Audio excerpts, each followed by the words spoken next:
Hello everyone, আসসালামু আলাইকুম। সবাইকে কেমন আছেন সবাই? আশা করি তো ভালো আছেন। তো আজকে একটা মজার রেসিপি করেছিলাম, আর সেটা ছিল পর্দা বিরিয়ানি।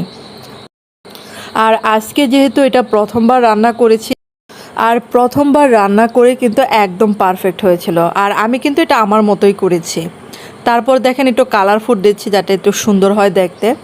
আর এটা দিয়ে কিন্তু আজকে মানে রাতের খাবার হয়েছিল এটা। আর এই পর্দা বিরিয়ানি খাওয়ার জন্য অনেক দিন ধরে অপেক্ষা করছি, কিন্তু সাহসে কোলানে ভেবেছিলাম যে মনে হয় বানাতে পারবো না। আর আজকে তো এটা প্রথমবার বানিয়ে মানে অবাক হয়ে গেলাম যে একদম পারফেক্ট হয়েছিল বানানোটা। তারপর দেখেন এই যে একটা রুটির মতো বানিয়ে এই যে সম্পূর্ণ এরকম করে মুড়িয়ে নিয়েছিলাম।